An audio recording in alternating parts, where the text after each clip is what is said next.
Hi, welcome to my channel or welcome back. I'm glad you are here today because I want to share with you my huge birthday haul. So I have turned 35 and I have celebrated it very well in luxury stores. So let's get into the video. If you are new here, welcome. My name is Natalia and I'm self-admitted shameless shopaholic, and I post on YouTube videos on how I spend my money or how I waste my money.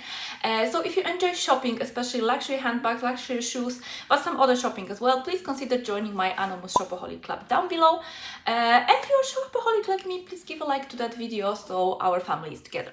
And now let's move to Dior. So my main shopping goal, which I wanted to do. So we have shoes and a bag. Which one should we go first? Like, let's leave the bag at the end. So I got Dior shoes with, and of course Dior, they never disappoint you with the packaging and with that beauty.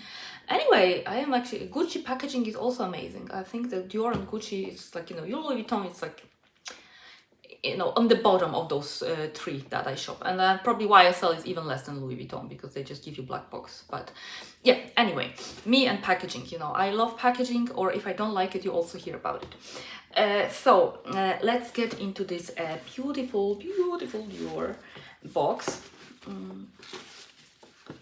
Maybe I should have taken that ribbon some other side so I can put it under my or around my Christmas tree and then just have some beautiful decorations.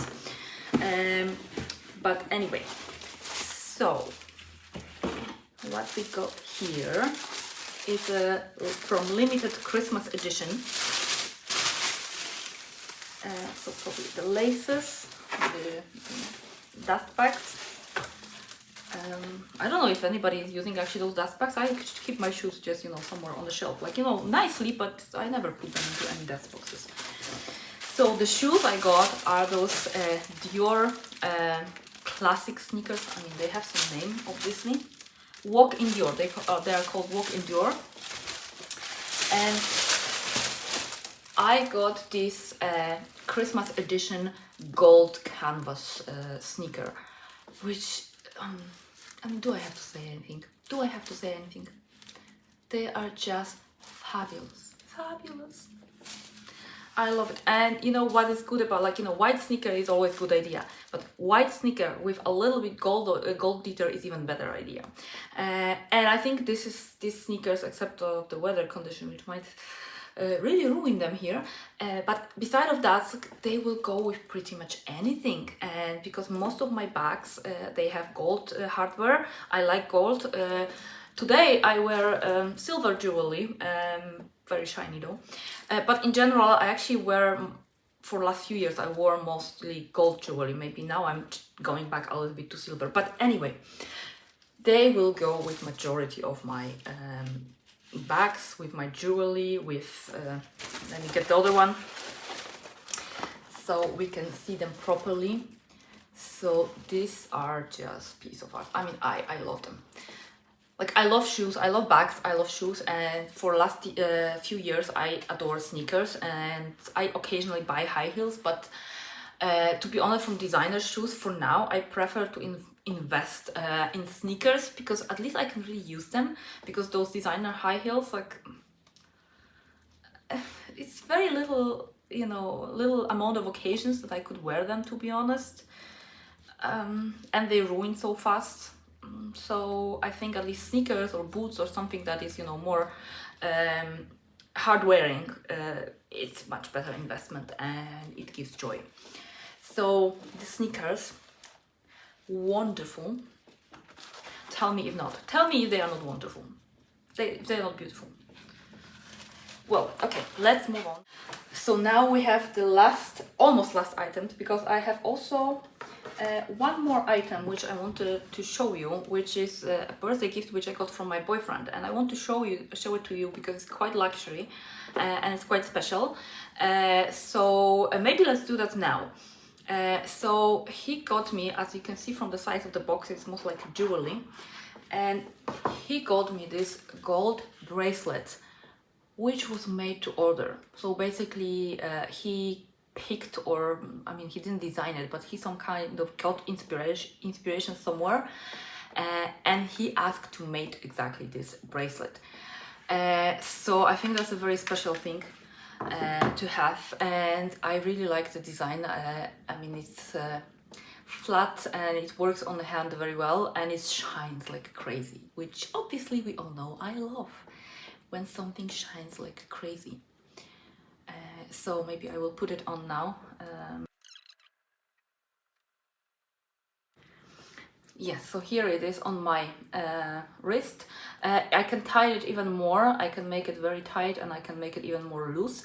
I would probably prefer to have it a little bit tighter, but I couldn't manage to do it myself now. So it is 18 karat gold, yellow, and kind of almost rosy gold, I would say, and white gold. So actually it goes with, you know, silver hardware and gold hardware, and like, you know, silver jewelry, gold jewelry, like very, very universal piece, and very beautiful, but from the very beautiful and very, I would say, kind of statementy because it's big, but from the other side it's not too big to not wear it for every day, like, if you know what I mean.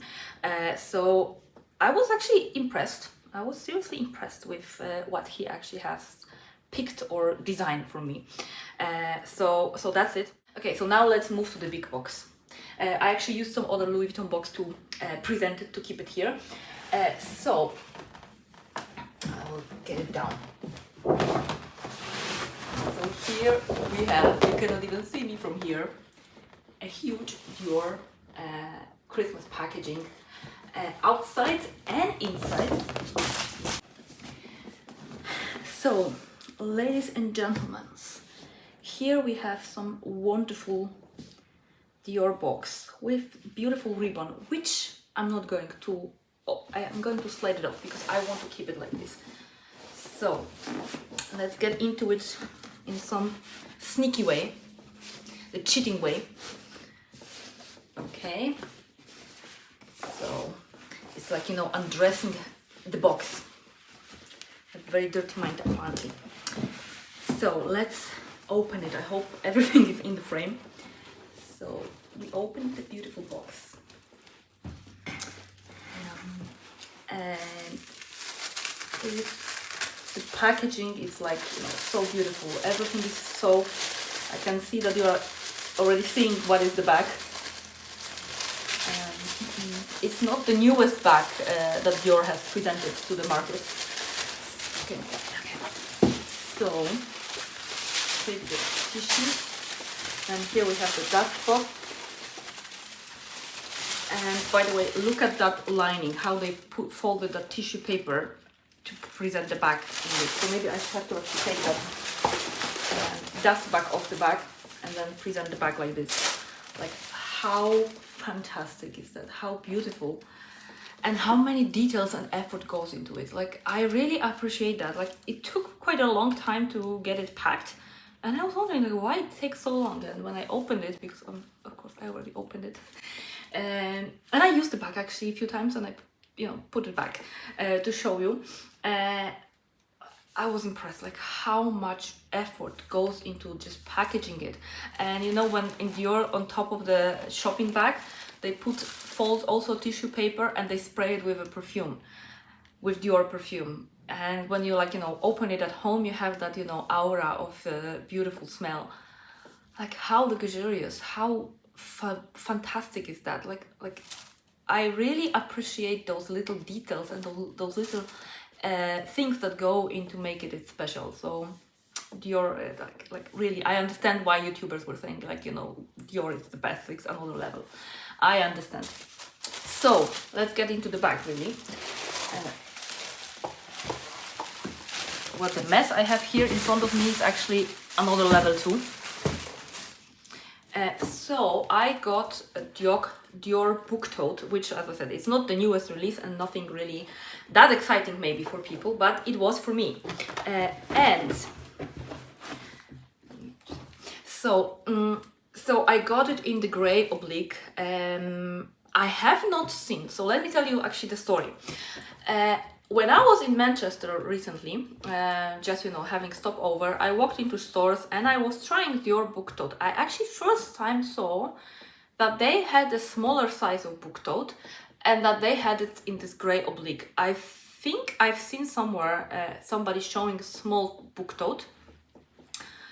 But I didn't know it did exist in that gray oblique, because I don't like those other prints like this Toile de Jour or something like that. It's nice for a scarf for me, this kind of print, but not for a bag. Like, it's just my, my thing. And I like this kind of like more graphic prints, I guess. That's why I actually like all those kind of canvas monograms, Gucci monogram or Louis Vuitton monograms. I like this kind of organized patterns, I guess. So anyway, so I tried it there and I fell in love. I was like, oh my goodness, it's so fantastic. And it was actually the small one, and this is not the small one. This is the original, the large size. And prior to actually seeing that small book tote, anyway, prior to actually my last trip, I didn't have a big regular book tote in my hand. Neither than I had small actually earlier.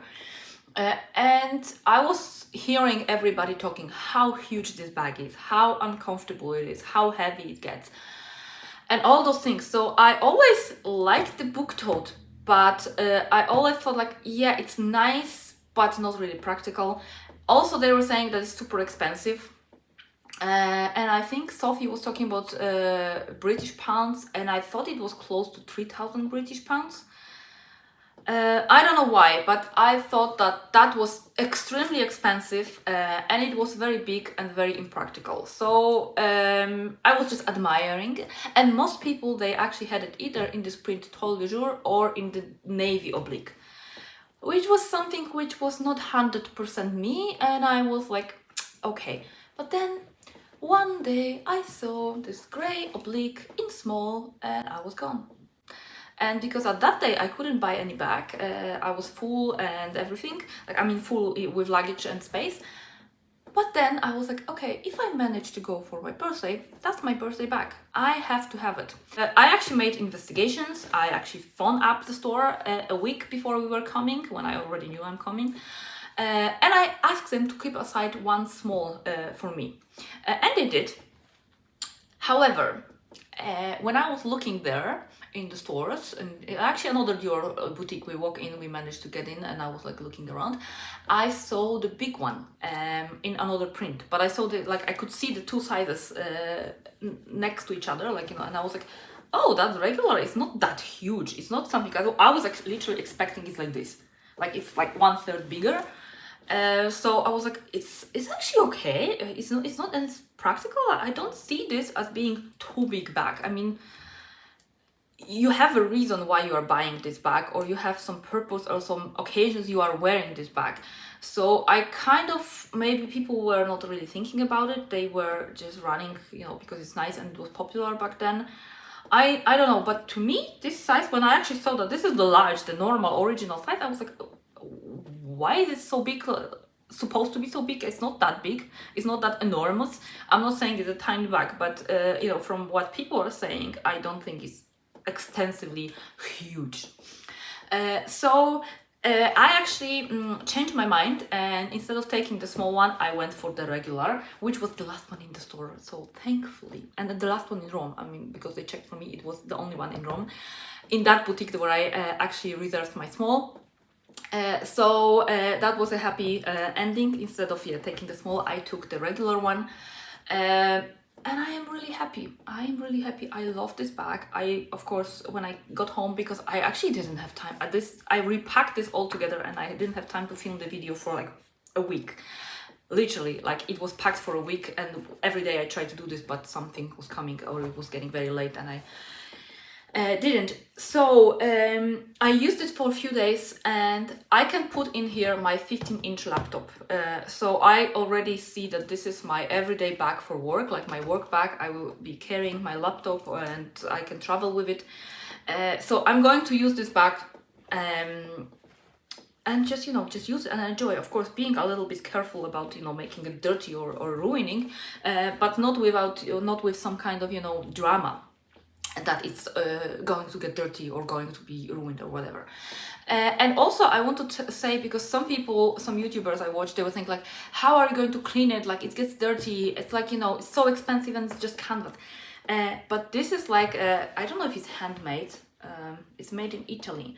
I think one of the stores, when I saw it first time, I think that salesperson told me that it's handmade, but I'm not sure.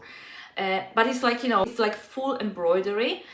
So this is like a lot of work, and it's like, you know, it has different quality than just piece of, you know, velvet put on a bag. I think that's a little bit more effort to make this bag. It is very thick, very, like, you know, it stands itself. As people say, it's very durable. And I watched a video of a girl, which she is a very small YouTuber, and she was talking about using of Dior Book Tote for 2 years, and I will link that video if I find. And it was somebody who was actually using it for 2 years and talking about the bag, and she said like she used it so much and she put food into the bag, and she was just, you know, maybe except rain, which I am not sure if rain can actually ruin the bag. The bag is just, you know, pretty much no sign of use. So she actually made me calm that, okay, I can buy this bag. It's not gonna be dramatic. And another thing I asked in the boutique, like, what about this? How can I, you know, clean it, or how can I protect it or something? So except of those twillies, you know, that you can tie around, which I am not the biggest fan of doing that. The guy said that it doesn't get dirty easily, and if it gets dirty after a couple of years, you can just bring it to your boutique and we will clean it for free. So here we go. Here you have the service of Dior, and then if it gets dirty after 2-3 years, and I give it to cleaning, they clean it, and then after the next 2 years, even if they don't do it for free, I can pay for it. So that is my birthday treat, which I'm beyond happy. I am really, really happy. And, you know, I will tell you that it's good to listen about the, you know, pros and cons of the bag, whichever bag you have in mind. But at the end of the day, I think go for it. Go for this, what makes you happy, and it's not the most, you know, fragile bag maybe, because I understand this, if it's the most fragile bag and I would have to be careful and everybody saying it stains like crazy, you see every touch here, then I wouldn't buy this bag. But with this, that it can get possibly dirty, but they can also clean it. And that this is like a material, like a, you know, embroidery and not leather, and it costs 2,500 euro. Like, you know, nothing is really worth this money that they are charging in luxury stores. And if this bag is coming with me every day to work, and I put it aside and I look at it, it's like, such a piece of beauty. I'm so glad I have it. I don't care if it's leather or not leather or whatever. Like, that Prada crystals is just crystals and satin, and I love it. Not everything has to be about being just the most, you know, wise decision. So it's leather, it's the good value for money, it's this and that, you will use it every day. No, it's not about this. Luxury is about spoiling ourselves and treating ourselves and enjoying it. Because buying luxury is not about being the smartest, because if you are the smartest, then we would put this into some kind of investment instead of into bags. So it's more about enjoying life and spoiling yourself, and we deserve that, and we should spoil ourselves with, on that price level, with something that we really love, and just being happy to use it, even if that use happens twice a year. But if it makes you happy that you have it, and it gives you some sense of achievement or some sense of, you know, happiness, looking at the bag or whatever, dressing it, styling it, just go for it. Just go for it. Life is too short to, you know, think too much. Another brilliant advice from a shopaholic. So take it with a grain of salt, but enjoy life seriously. Thank you for staying with me today for this probably very long video. I hope you enjoyed. If you have any experience with any of those items, I would be happy to read about this in the comments. Again, thank you for your time, and until next time, take care. Bye.